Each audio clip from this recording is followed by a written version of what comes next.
Hai semua, apa kabarnya? Saya akan lanjut menceritakan kisah Aura Sang Casanova, bab 107, menusuk dari belakang. Maaf, aku kira aku sudah tidak sopan masuk ke ruangan ini, ucap Kiara yang langsung pergi dan keluar dari ruang kerja Jiro, berlari menaiki tangga masuk ke kamarnya.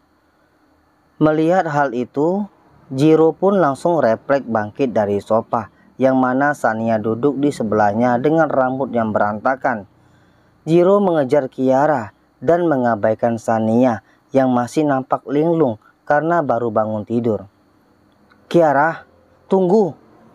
teriak Jiro berlari dengan sempoyongan terus menaiki anak tangga menuju ke lantai 2. Brak! Sebuah pintu kamar Kiara dibenturkan dengan sangat kuat, menandakan jika Kiara terlihat sangat marah saat ini karena mengetahui jika pria matang yang sudah mempunyai hubungan suami istri dengannya terlihat tidur berdua di atas sofa dengan Sania, wanita yang dia anggap sebagai kakaknya sendiri. Ya, walaupun sudah sangat jelas jika Sania adalah wanita yang dijodohkan oleh Tuan Jordi untuk menjadi calon istri Jiro, namun jauh dari lubuk hati Kiara, dirinya merasa sangat tidak terima jika pria yang sudah menikahinya menikah lagi dengan wanita lain. Tok tok tok. "Kiara, buka pintunya!" teriak Jiro sembari memegang handle untuk berusaha membuka pintu yang terkunci itu. Berulang kali juga Jiro menggedor pintu yang nampak tertutup rapat. "Kiara, itu tidak seperti yang kau lihat. Bukalah pintu dan kita berbicara dulu." Berulang kali Jiro berteriak untuk merayu Kiara agar membukakan pintu. Namun Kiara masih saja tetap tidak menghiraukannya. Kiara menangis di dalam kamar, memeluk guling dengan eratnya. Tidak dipungkiri jika hatinya merasa pedih saat ini. "Kenapa hatiku rasanya pedih sekali melihat Jiro dan Kak Sania tidur berduaan di ruang kerja dan satu sofa," ucap Kiara. "Dasar pria tua brengsek. Aku membencimu, sangat membencimu. Bisa-bisanya kau bermain di belakangku. Kau sangat pandai bersilat lidah. Di depanku kau mengatakan jika hanya aku wanitamu. Tapi kenyataannya, kau bahkan tidak bisa menahan diri dari Kak Sania. Aku tidak masalah jika kau mau menikahi Kak Sania. Tapi minimal kau lepaskan aku. Biarkan aku menemukan hidupku dan jangan terlalu posesif denganku. Aku muak dengan mulut manismu, Jiro," ucap Kiara yang tanpa sadar ternyata ucapannya begitu keras hingga terdengar di telinga Jiro yang masih berada di depan pintu kamar Kiara. "Kiara, itu tidak seperti yang kau pikirkan. Stop berbicara seperti itu, atau Sania akan tahu hubungan kita," ucap Jiro. "Kau menutupi hubungan kita, tapi justru di belakang kau menusukku, Jiro," ucap Kiara. "Tidak, Kiara, aku tidak melakukan apapun," ucap Jiro.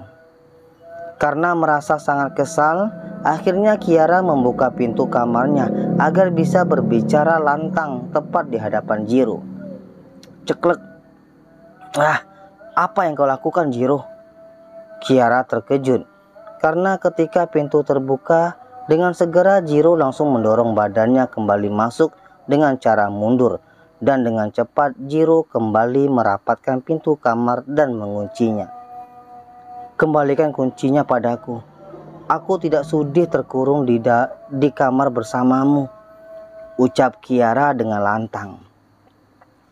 Tidak ingin Sania mendengar teriakan dan keributan antara dirinya dengan Kiara, Jiro pun mencari cara aman dengan mengangkat badan Kiara untuk masuk ke kamar mandi karena menjauhkan jangkauannya dari pintu kamar agar suara keributan mereka tidak terdengar dari luar.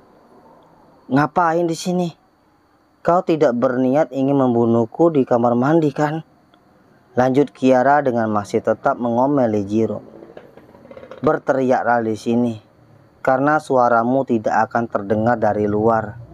Tapi jika masih di kamar, maka Sania akan mendengar suara teriakanmu, dan itu artinya akan mengacaukan semua rencanaku, ucap Jiro. Rencana apa? Rencana mengenai kau yang tetap bermain wanita di belakangku. Aku muak denganmu, Jiro. Aku salah menilaimu. Aku bahkan sangat membencimu saat ini. Kau jahat. Kau tega, Jiro. Kau tidak punya hati nurani sedikit pun. Kiara terus memaki-maki Jiro dengan berteriak kuat, sembari memukul-mukul dada bidang Jiro untuk meluapkan kemarahannya. Sebenarnya saat ini Jiro merasa tidak tega melihat Kiara menangis. Namun di sisi lainnya, Jiro juga tidak memungkiri hatinya yang merasa senang karena melihat seorang Kiara terlihat menderita karena cemburu melihat sesuatu yang belum tentu kebenarannya. Kemarahan seorang Kiara mencerminkan perasaannya pada Jiro saat ini. Untuk menenangkan hati Kiara, Jiro pun memeluknya ketika melihat Kiara sudah mulai lemas karena tangis dan teriakannya. Percayalah Kiara, itu tidak seperti yang kau kira. Aku bisa membuktikannya, lirih Jiro sembari mengusap lembut air mata di kedua pipi Kiara. Maka buktikan perkataanmu, sahut Kiara. Baik, akan aku buktikan. Tapi setelah kau baik-baik saja. Aku tidak ingin kau melakukan hal bodoh yang dapat merugikan dirimu sendiri, ucap Jiro. Satu-satunya hal bodoh yang pernah aku lakukan adalah melihatmu tidur berduaan dengan wanita yang katanya tidak kau sukai, yaitu Kak Sania, ucap Kiara. Beberapa saat mereka berada di kamar mandi hingga suasana lebih redam. Jiro menuntun Kiara kembali ke kamar, duduk di atas tempat tidur dan masih terus menenangkan Kiara. Jangan menyentuhku hingga semuanya jelas, Jiro, tegas Kiara ketika tangan Jiro hendak menyentuh di tempat lainnya. Baiklah, aku mematuhimu, jawab Jiro. Tok tok tok. Kiara, Kiara. Terdengar suara Sania dari luar kamar sedang mengetuk pintu kamar Kiara, yang mana saat ini Kiara sedang berada di dalam kamar tersebut bersama Jiro. Nampak Kiara kebingungan, menatap Jiro dengan mata melebar sempurna. Bagaimana ini? Kak Sania akan tahu kau ada di dalam, Jiro, ucap Kiara. Kenapa kau takut, baby? Bukankah kau sendiri yang bilang aku menutupi hubungan kita dan menuduhku melakukan hal itu dengan wanita lain di belakangmu? Kalau memang benar tuduhanmu, maka seharusnya kau tidak perlu takut, ucap Jiro. Menyebalkan. Tidak ada lagi waktu berdebat seperti itu, ucap Kiara. Kalau begitu berjanjilah untuk mempercayaiku, sahut Jiro. Dan berjanjilah untuk tidak menyentuhku sampai kau membawa bukti semua itu, jawab Kiara. Keduanya pun sepakat. Karena ketukan Sania masih terus terdengar, maka Jiro memutuskan untuk membuka pintu kamar. Lagian memang ada hal yang perlu diselesaikan dengan Sania dan mencari tahu kenapa wanita itu sampai tidur di ruang kerja dengannya di atas sofa. Ceklek. Jiro, kenapa kau ada di dalam kamar Kiara? Tanya Sania setengah terkejut ketika melihat yang keluar dari kamar ternyata bukan Kiara, melainkan Jiro. Kenapa? Ada masalah apa? Dia putriku, dan dia melihatku tidur denganmu, bahkan sebelum kita menikah.